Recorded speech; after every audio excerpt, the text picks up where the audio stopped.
Imagine waking up tomorrow and being told you will never take another bite of food for the rest of your life. Which is just a terrifying thought for most people. Right, like no sandwiches, no chewing, no swallowing, no sitting around a dinner table.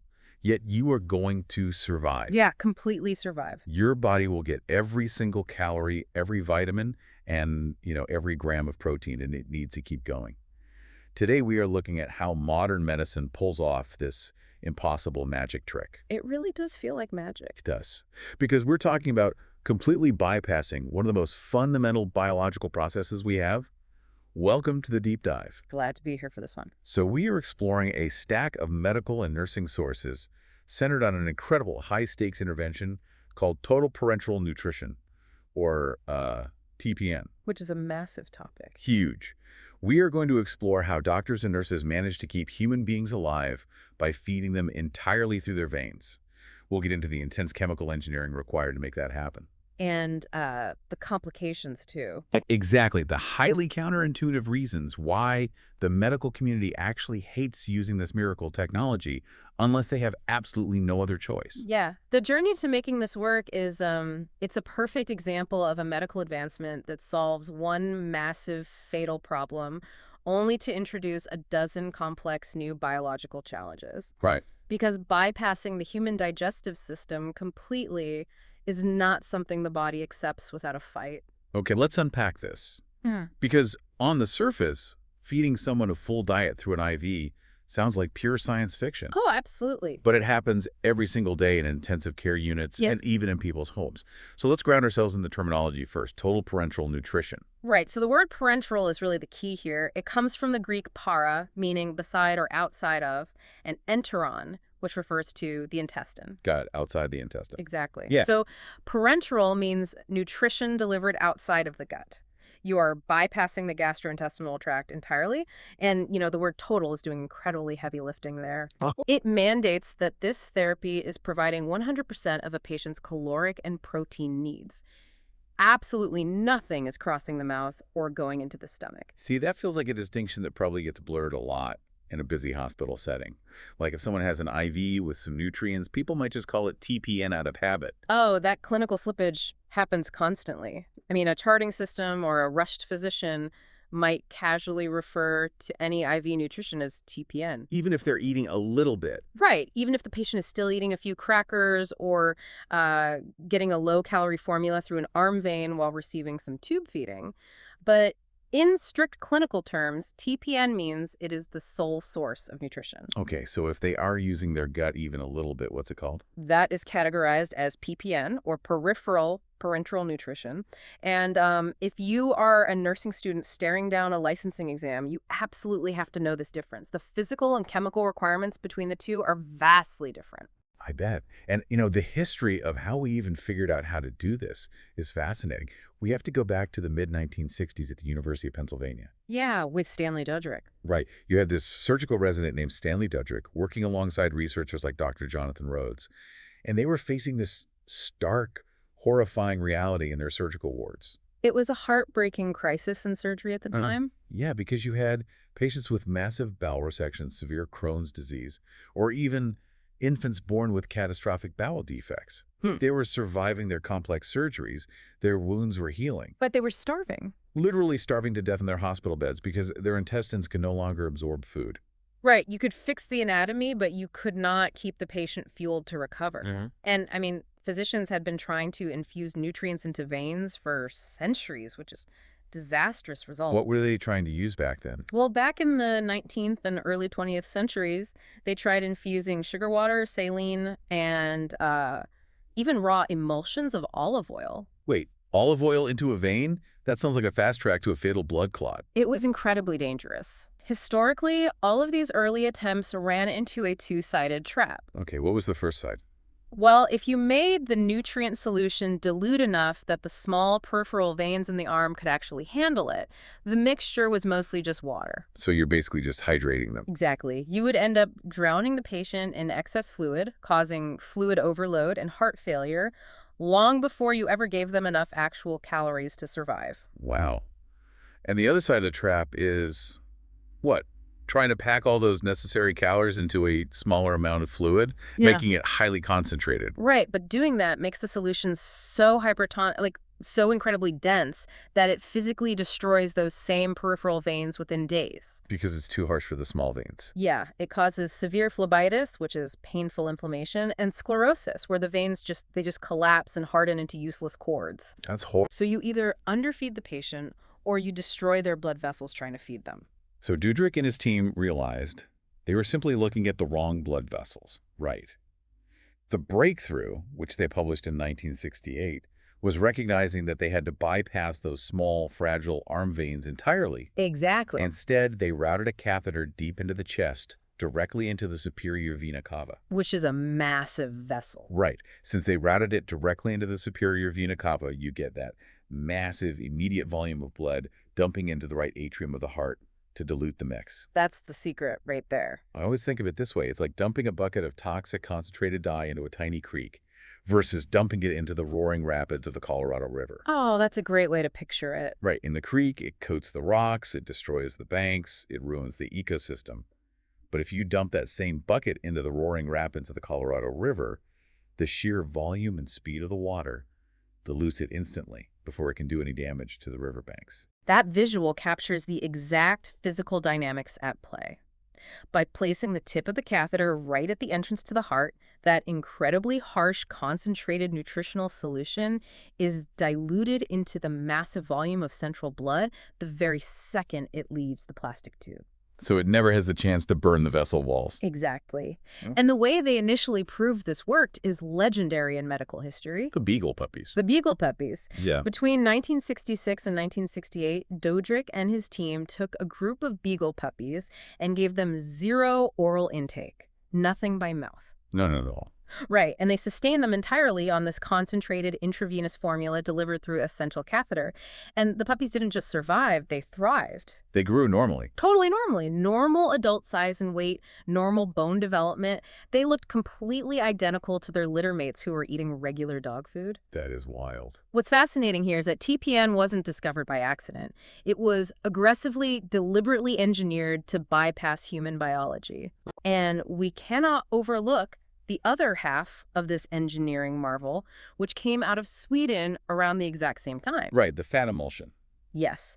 In 1961, a researcher named Arvid Retland invented Intralipid, which was the first clinically usable intravenous fat emulsion. Which goes back to the olive oil problem. How did he figure out how to inject fat into a vein without causing an embolism? Well, Retland solved the biological puzzle by basically mimicking nature. He figured out how to use egg yolk phospholipids to emulsify soybean oil. Oh, fascinating. Yeah, this process broke the fat down into microscopic droplets that were practically identical in size to chylomicrons, which are, they're the natural fat-carrying particles our own bodies produce after a meal. So the body just accepted them as natural. Exactly. Because the droplets were so small and stabilized, they could travel safely through the bloodstream without clumping together and blocking blood vessels. So Dudrick gave us the concentrated sugar and protein through the central line, and Retland gave us the dense, safe calories from fat. A perfect combination. And you combine those, and in 1968, Dudrick's team treated a human infant born with intestinal atresia. She was missing almost her entire small bowel. Which is normally a fatal diagnosis. Right. But they kept her alive and growing on TPN for months. And that infant proved that the physiological substitution could work in humans, setting the stage for everything that followed. So, okay, if we are dumping this powerful nutrition directly into that roaring river of a central vein, what actually goes into the bag, you obviously can't just blend up a turkey sandwich and put it in an IV. Definitely not. You are taking everything the digestive tract would normally do, breaking down a complex meal into its microscopic chemical components, and you're having a pharmacy laboratory do it beforehand. Right. There are 4 highly refined building blocks in that bag. First, you have dextrose. This provides the carbohydrates and the bulk of the calories. But we are talking about concentrated sugar water, sometimes up to 70% concentration before it is diluted. That is basically syrup. Pretty much. Second, you have amino acids. These are the pre-broken down building blocks of protein. The body needs these instantly for tissue repair, so the patient doesn't start consuming their own muscle mass for energy. So you don't have to digest a steak. You just get the chemical output of the steak injected directly. Exactly. Third, you have the intravenous lipid emulsion we just discussed, providing incredibly dense calories and essential fatty acids. And the fourth block. Fourth, you have a highly customized, exactingly calculated cocktail of electrolytes, vitamins, and trace elements. The pharmacy measures out exact milligrams of sodium, potassium, calcium, magnesium, phosphate, zinc, and selenium. All based on their daily labs, right? Right, all tailored perfectly to whatever the patient's morning blood lab results showed. Wait, I have to push back here.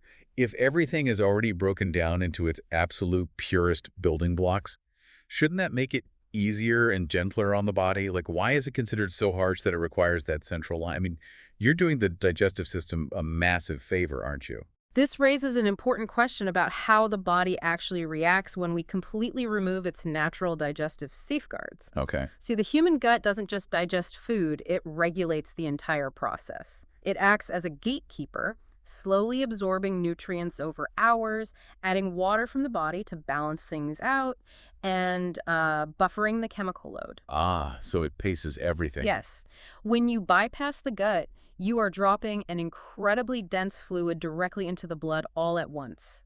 We measure this chemical density in something called osmolarity. Let's translate that for everyone. Yeah. Osmolarity essentially just means the sheer amount of chemical particles, Right. the sugars, the salts, the proteins, crowded into a single drop of water, right?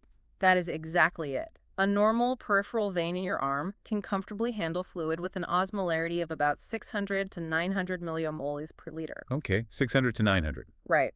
But a standard TTN solution runs at 1,500 to well over 2,000 millimoles per liter. Wow, it's massively overcrowded with particles. Okay. That's more than double what a normal vein can handle. Easily double.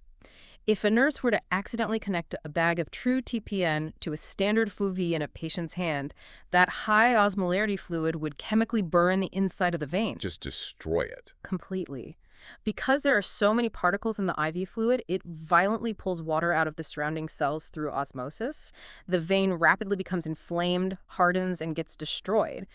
TPN is not just gentle IV food. It is a highly volatile, highly concentrated chemical therapy. And because we are bypassing those natural anatomical safeguards and pumping pure concentrated fuel directly into the bloodstream, introducing TPN to a starving body actually creates a massive, potentially fatal chain reaction. It does. The medical term for this is refeeding syndrome, and the history behind how we discovered it is incredibly heavy. It is one of the most sobering chapters in medical history, honestly. The origins of our clinical understanding of refeeding syndrome go back to the aftermath of World War II. Right. Allied physicians were liberating prisoners of war and survivors of concentration camps.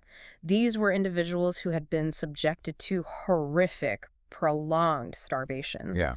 Naturally, the immediate medical impulse, deeply human impulse, was to feed them, to give them rich caloric food to save their lives. But the opposite happened. They documented this terrifying pattern where severely malnourished survivors would be rapidly fed, and within days, they would die of sudden cardiac arrhythmias and acute heart failure. Exactly. It's just tragic. They survived the worst horrors imaginable. They were finally rescued, and the cure is what ultimately killed them. What was actually happening inside their bodies. Well, it took years of physiological research to fully unravel the mechanism, but it comes down to a silent, hidden deficiency. Yeah. When a human body is starving, it survives by cannibalizing itself, consuming its own fat and muscles. Right, to stay alive. During this prolonged process, the body severely depletes its total stores of intracellular phosphate. The trick here is that if you drew their blood, the phosphate levels might look totally normal because the body meticulously maintains the blood levels to keep the heart beating. So the blood looks fine. Right, but the cells themselves are essentially empty, just running on fumes. Their cells are entirely depleted of phosphate. Then the doctors give them a massive influx of food, specifically carbohydrates. Exactly. You reintroduce carbohydrate calories, whether that is a rich meal in a 1945 recovery camp or a TPN infusion in a modern hospital. And what does the body do? The body immediately recognizes the sudden rush of sugar, and the pancreas secretes a massive surge of insulin to process it. Now, insulin is a transport hormone.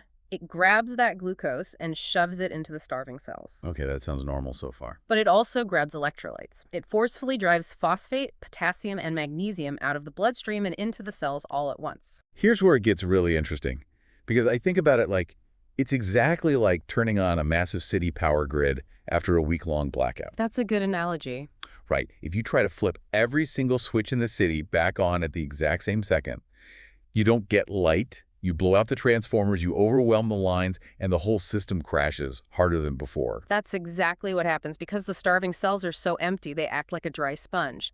The insulin opens the cellular doors, and all the available phosphate in the blood violently rushes into the cells, leaving the bloodstream completely devoid of it. So the blood levels plummet. Serum phosphate levels crash to critically low levels. And because phosphate is biologically required to make ATP, which is the basic cellular energy currency that allows the heart muscle to contract the heart, simply runs out of energy and stops beating. Wow.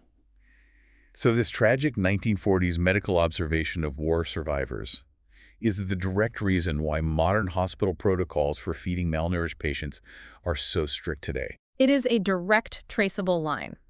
Today, in 2026, if a nurse or a doctor is starting TPN on a severely malnourished patient, the protocol demands a painstakingly slow, staged caloric ramp-up. You don't just give them a full bag on day one. Absolutely not. You deliberately give them far fewer calories than they actually need for the first few days. You start low, you go incredibly slow, and you check their blood for phosphate, potassium, and magnesium every few hours, replacing those electrolytes before you increase the food. So the misconception that more calories, faster, is better for a starving patient is completely backward. It is lethal. You have to Yeah, wake right. the metabolism up gently.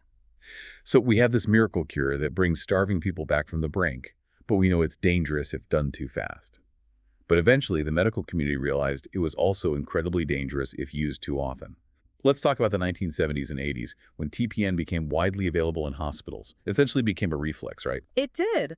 Doctors were completely enamored by the ability to feed patients intravenously.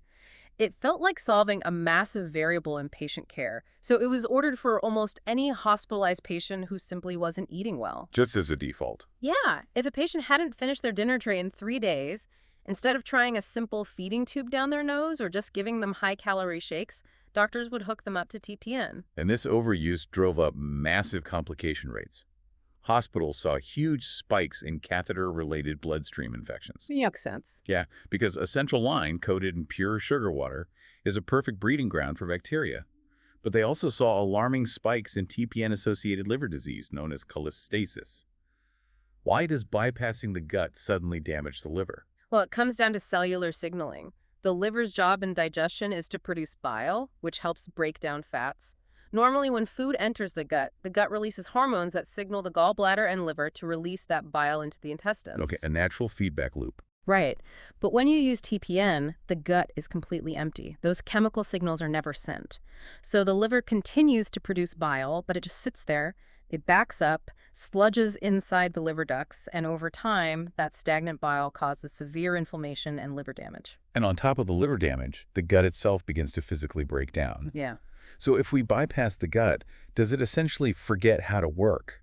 Is it literally a case of use it or lose it for our own intestines? It quite literally is. The intestinal lining, the mucosa, it requires the physical, mechanical action of food passing over it to stay thick and healthy. Oh, wow. Yeah, it also relies on the massive population of protective gut bacteria, the microbiome, which, needs food to survive. If you bypass the gut for even a few days, that intestinal mucosa begins to physically atrophy. It thins out, and the protective bacteria die off. And when that barrier thins out, things can cross over, right? Exactly. Yeah. A weakened, atrophied gut barrier becomes porous. It allows the bacteria that naturally live inside your intestines to cross over the lining and enter your bloodstream. That's terrifying. It is.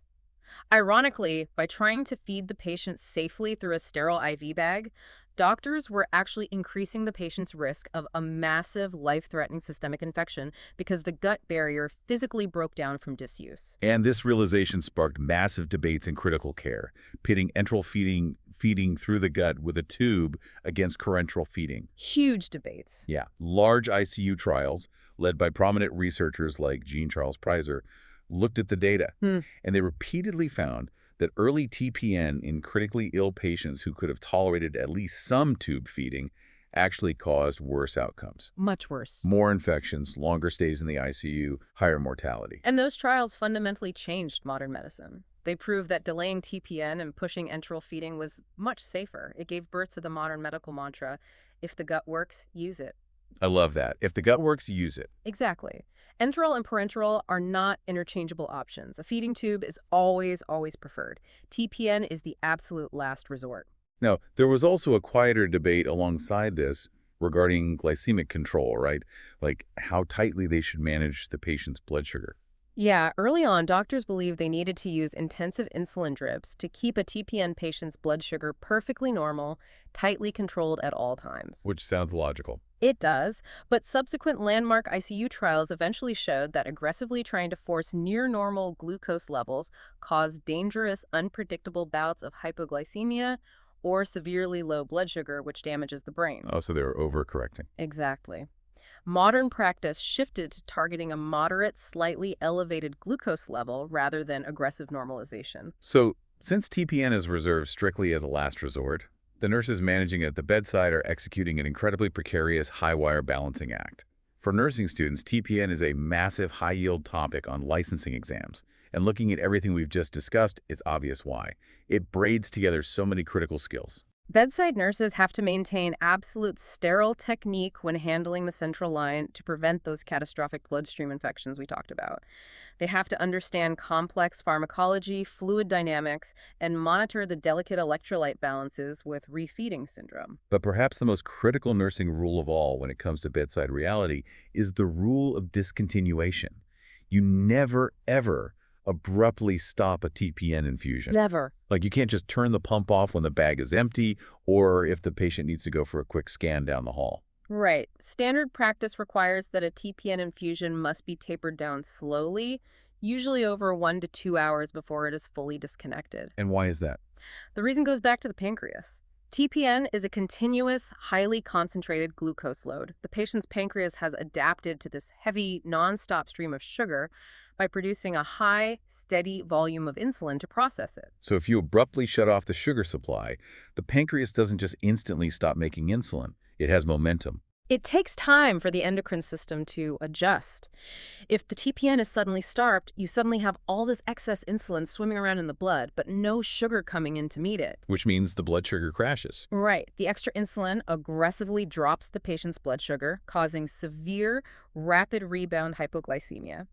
The patient can become confused, start sweating profusely, lose consciousness, or even have seizures. Wow. So tapering the rate down slowly gives the pancreas time to realize the sugar load is decreasing and safely reduce its insulin output. So what does this all mean? It means the sheer responsibility placed on the bedside nurse is staggering. They aren't just changing a food bag.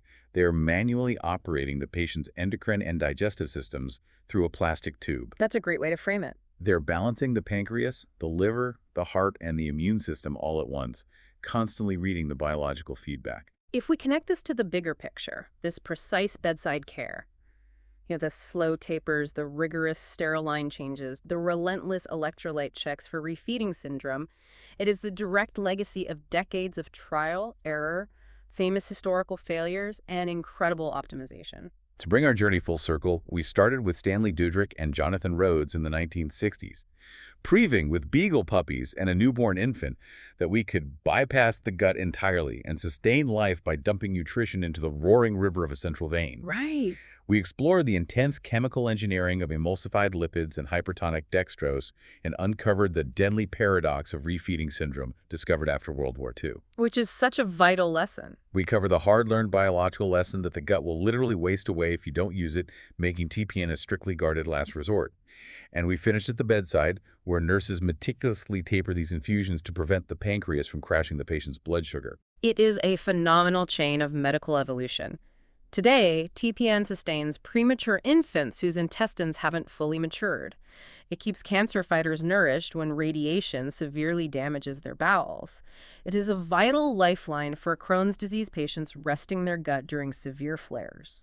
And for some people, those with conditions like short bowel syndrome, it is a permanent reality. They live with this therapy at home, administering it every single night while they sleep, just to survive. And, based on the fact that some patients with short bowel syndrome rely on home TPN for decades, it introduces a really profound psychological angle to consider. What do you mean? Imagine what happens to the human psyche when you remove the physical act of eating from survival entirely. Oh, wow. Yeah. For a patient living on lifelong home TPN, they never feel true physiological hunger. They never feel physically full or satiated from a meal. They lose the communal, deeply human aspect of breaking bread with family and friends. I hadn't even thought of that. We have brilliantly solved the biological math of starvation, but what does it mean to live a long, full life where food is just a clear liquid humming through a mechanical pump in your backpack? That is a heavy, fascinating thought to leave on. We take the simple baseline of taking a bite of food so completely for granted, but for some, survival looks entirely different, requiring a miraculous feat of daily engineering. Thank you for joining us on this deep dive. Keep asking questions, keep looking beneath the surface, and we will catch you on the next one.